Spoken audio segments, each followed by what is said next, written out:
Well, joining me now with more to talk about the equity market and the path forward is Jimmy Lee. He's the CEO of the Wealth Consulting Group. Jimmy, welcome.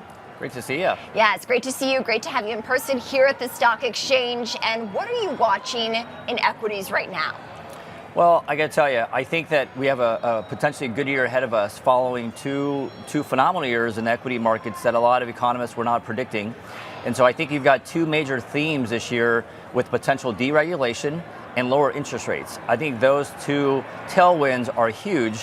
While I think we can see a little bit of profit taking and volatility maybe in the first half of this year, Kristen, I think it's going to allow people to get some of the money back to work if you've been out of the market, which, you know, we follow weekly flows into the equity markets, fixed income and cash. It's amazing how many people have actually missed out on these great returns the last 2 years. Interesting. So you're right. People have mentioned, market watchers on our show have mentioned volatility, that could be in play here as there is a changing of the guard in DC. And of course, after a very strong 2-year bull market, how should investors be prepared to navigate that?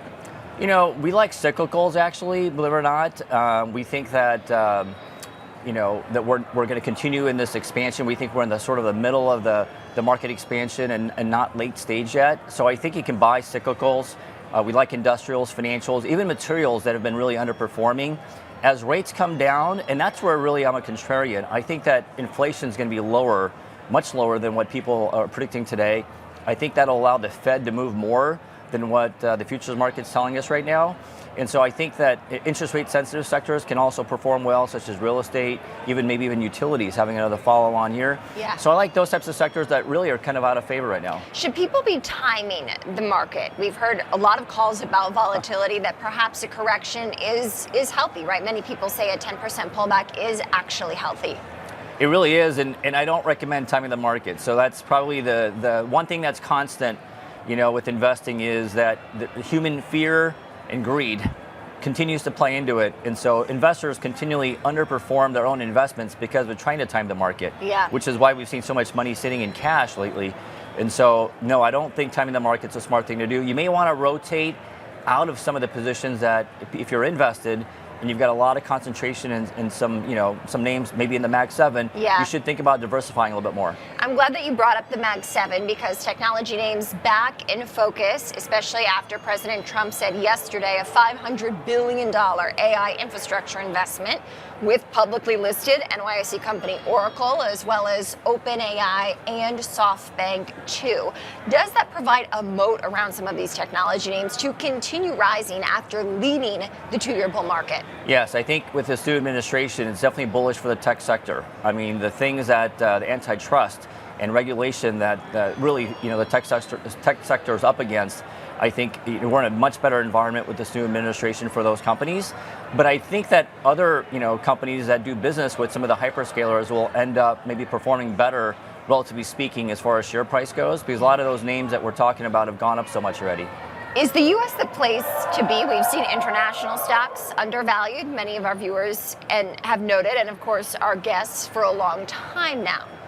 I still think the U.S. is the best house in a bad neighborhood, so to speak, meaning that I think the U.S. is still going to do well. Now, I think you can go down in the market cap spectrum, though, and if rates do come down, small cap stocks, I know a lot of people have been talking about it, I think will finally have their day.